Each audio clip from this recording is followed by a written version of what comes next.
Buenas tardes. Presentamos el segundo trabajo de ética profesional a cargo del profesor Yampa Federico, con los alumnos Herrera Rodrigo, Nicolena Mariano, Outeiral Agustín, Pedraza Nahuel y Corina Noelia. Bueno, yo voy a comenzar hablando cuál es el fundamento de por qué una conducta es buena o mala. Siguiente, por favor. Se considera que un acto es bueno cuando son buenos el objeto, la circunstancia y el fin. ¿Cuál es el objeto? Es el contenido o tema de la conducta. Cuando hablamos de circunstancia, son los diversos factores o modificaciones que afectan a la conducta que se juzga, influyendo en la decisión final que se adopta. Estas variables se pueden agravar la moralidad del acto. Y cuando hablamos de finalidad, nos referimos a la intención con que se realiza la conducta. Puede coincidir o no en el objeto de la acción. Un ejemplo de esto, que decimos que para ser bueno, tienen que estar todos relacionados, ¿sí? Puede ser el de Robin Hood, el que robaba a los ricos para dárselo a los pobres. Las intenciones son buenas, pero no está mal el objeto, ¿sí? Entonces, no se la consideraría un acto bueno, ¿sí? Después tenemos otra característica de los actos humanos, que dice que para que un acto pueda calificarse de humano, es decir, para que una conducta pueda calificarse de moral, son precisas dos condiciones. El conocimiento, que es la ignorancia, dice, la ignorancia de ausencia de conocimiento de la moralidad de un acto. Y tenemos tres clases, ¿sí? Invencible, la que procede del acto, y la vencible, ¿sí? Y después tenemos la voluntad libre, que nos dice que se origina la responsabilidad. Según estas características, tenemos tres clases de actos morales: forzados, voluntarios, directos e indirectos, ¿sí? Un ejemplo del conocimiento, podemos decir a alguien que realiza un choque de autos por desconocimiento de las reglas de tránsito, ¿sí? Y después de voluntad libre, podemos, en el caso del forzado, podemos dar el ejemplo de un soldado que va a la guerra y tiene que matar a su enemigo, a quien le toque, porque está obligado por su país, ¿sí? Bueno, después tenemos la realidad ética, que nos habla sobre la conciencia, que sería actuar éticamente, quiere decir actuar en conciencia. Y tenemos varias clases de conciencia: la verdadera y la errónea, ¿sí? La verdadera sería estar de acuerdo con la ley moral, y la errónea, creer que un acto bueno es malo y viceversa, ¿sí? Bueno, pasemos de... Bien, otro factor muy importante es la cultura, porque cada cultura tiene su jerarquía de valores, su visión de la vida y del mundo. Viene a ser un modo de comportarse de la sociedad en conjunto, de una manera de entender la realidad, ¿sí? No todos los países tienen la misma cultura, obviamente, y cada uno tiene sus reglas, ve de una manera distinta las cosas, así que a la hora de hablar de este tema es bastante subjetivo, podríamos decirlo, ¿sí? Bueno, mi compañero va a seguir ahora.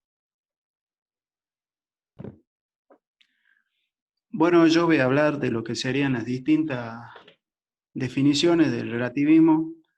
Vamos a empezar con el relativismo cultural, que nos dice que es la opinión de que ninguna cultura es superior a cualquier otra cultura, cuando se comparan los sistemas de la moral, derecho, política, etc. Desde la investigación científica, todas las creencias culturales son igualmente válidas y que la verdad misma es relativa, dependiendo del entorno cultural. Como ejemplo de esto podemos tomar que a veces es considerar incorrecto que las personas que se encuentren desnudas en la vía pública, pero sí considerarlo normal en culturas que la vestimenta que se utiliza cubre menos parte del cuerpo. Por ejemplo, en países de África o asiáticos, que no poseen tanta ropa, pero acá, por ejemplo, en nuestra cultura ves a alguien vestido con poca ropa o algo, es interpretado de forma errónea. Después tenemos el relativismo intelectual o cognitivo, que es la tesis gnoseológica que niega que podamos conocer de manera universal, objetiva y cierta. Es decir, que no hay verdades absolutas, universales, ciertas y objetivas. Todo es relativo, depende de cada uno y no podemos estar totalmente seguros de lo que sabemos. Después tenemos también el relativismo moral, que sostiene que los enunciados morales o éticos pueden variar de persona a persona, que son todos igualmente válidos. Se basan en la idea de que no existe una norma universal del bien o del mal, por lo que todo juicio sobre el derecho o sobre el mal es puramente un producto de las preferencias de una persona y el medio ambiente en el que se encuentra. Por ejemplo, solo porque el soborno se acepta en algunas culturas, no significa que en otras culturas no lo puedan prohibir o criticar. El relativo moral se encuentra al extremo del absolutismo moral, que dice que siempre hay una respuesta correcta a cualquier cuestión ética. También hablamos del relativismo acrítico, que es aquel que es asumido sin un análisis, sin ninguna argumentación, razón o fundamentación, independientemente de que sea verdadero o no. Es decir, que no posee ninguna explicación lógica. Bueno, ahora sigue mi compañero. Bueno, ahora hablemos de la relación que hay de los tipos de relativismo. La principal relación que encontramos en estos tipos de relativismo eh, es que todas aceptan que hay diferentes posturas. Es decir, ninguna se cierra en ciertos pensamientos, pero cada una tiene un condicionante para elaborar el pensamiento. Por ejemplo, en el relativismo cultural, el, el condicionante, no, no, no,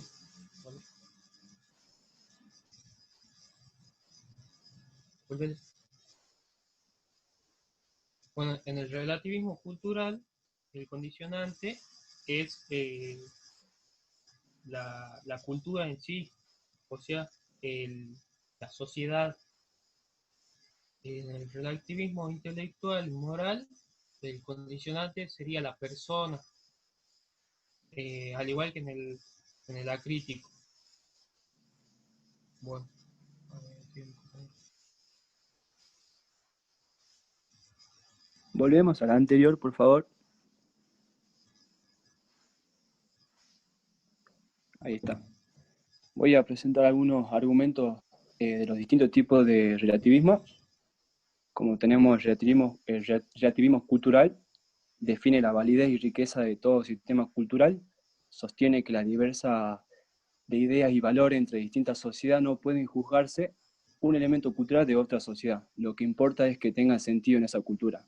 Todo lo que un grupo cultural apruebe o contiene es considerado correcto dentro de esa cultura. Quiere decir que ninguna cultura es superior a cualquier otra cultura.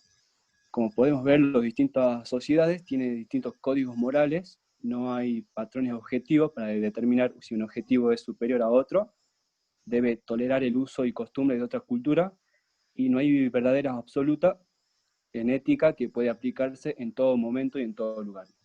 Es mera arrogancia pretender juzgar a otras costumbres y conducta de otros pueblos. Promueve el respeto hacia otras opiniones diversas y culturas distintas.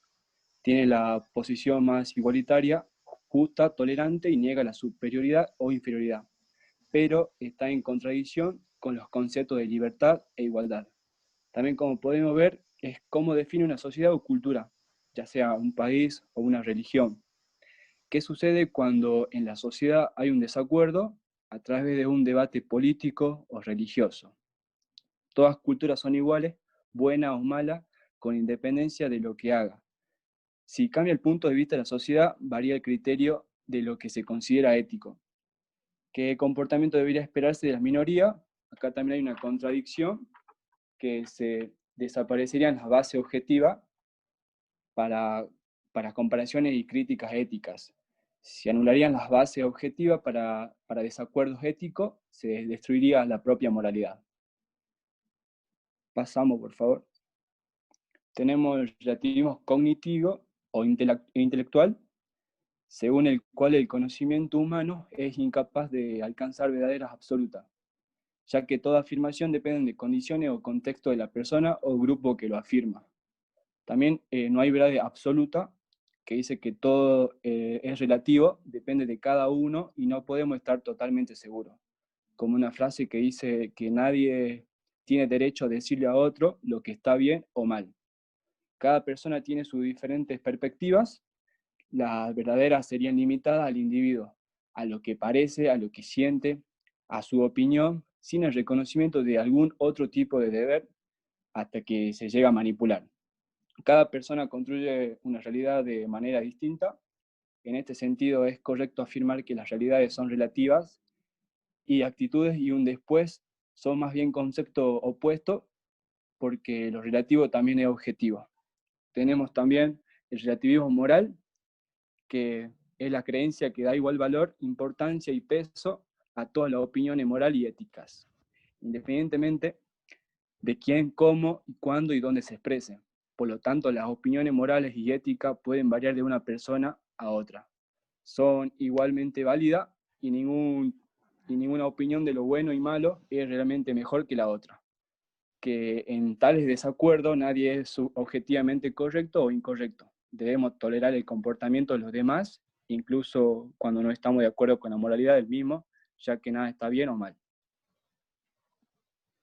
Bien, ahora seguimos en cómo se puede superar el relativismo.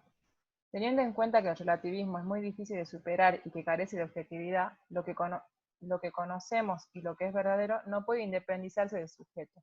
Las realidades carecen de sustancialidad, de permanencia, están en el aire en cuanto a su razón de ser fuera del sujeto. Por ello, lo que es, lo que no es, al mismo tiempo. Superar el relativismo demandaría ser objetivista o mínimamente tomar una decisión de lo que uno elige y actuar sosteniendo siempre la misma línea de pensamiento sin modificarla ni adecuarla a lo que esto implicaría volver al relativismo. Para eso tenemos en cuenta dos frases importantes que tomamos para dar un ejemplo. Por ejemplo, la de Protágoras, que dice: ningún hombre inteligente cree que alguien alguna vez se equivoca de buena gana o voluntariamente, hace de base y las malas acciones, sino que son muy conscientes de todo lo que hacen de base y lo malo hacerlas de mala gana. Por ejemplo, esta frase puede observar cómo el relativismo sostiene y justifica las decisiones que se juzgan al acomodarlas de acuerdo a la situación. Sin embargo, refuta la frase de Protágoras, que efectivamente nadie se equivoca de buena gana, pero entendiendo las reglas, valores o ideas preestablecidas, aprendidas, podemos decir que sí se podría definir cuando una persona se equivoca sabiendo lo que está haciendo. Después tomamos la de Benedicto XVI, donde dice: cuando el relativismo moral se absolutiza en nombre de la tolerancia, los derechos básicos se relativizan y se abre la puerta al totalitarismo. Cuando los derechos básicos dependen de la relativización, es decir, cuando se exigen varias opciones incalculables de una posible verdad, se llena de tolerancia para poder entender cualquier tipo de argumento y asumiendo el control de la opinión de una sola persona. Por eso decimos que para superar el relativismo debemos tener convicciones claras e inamovibles. El grupo decidió explicar en el punto número 6, a través de un ejemplo, resolver las siguientes respuestas. En una clase de iniciación de básquet con niños de 6 a 10 años, se plantearía un ejercicio. Por ejemplo, que los niños realicen un lanzamiento de tiro libre. Esa sería la consigna. Los chicos responderían. Por ejemplo, yo haría un lanzamiento tomando la pelota con las dos manos y, y pateándola. Profe, yo tiré con una sola mano y la metí, ¿está bien? Bien. Yo con las dos manos, pero desde abajo. Bien. Yo lancé de espalda hacia el aro. Bien.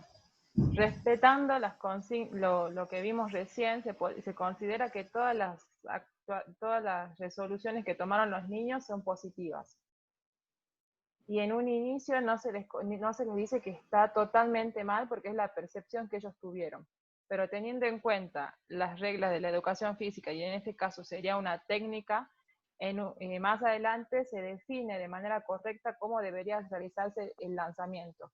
Este implicaría el brazo a 90 grados, la pelota sobre la palma de las manos sin tocar solamente tocando la yema de los dedos, y extendiendo el brazo completo al momento de lanzarlo, quebrando la muñeca, produciendo una parábola.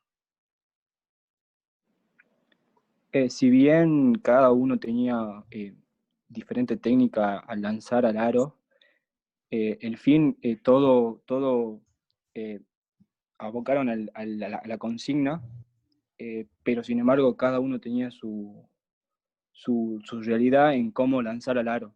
O sea, cada uno tenía su opinión. Y esto sería, profe, lo que nosotros propondríamos para trabajar la superación del relativismo. De esta manera, dejarlos a ellos que tengan una percepción y a partir de la percepción que ellos tienen, empezar a trabajar en lo que sería la técnica. Y eso sería todo.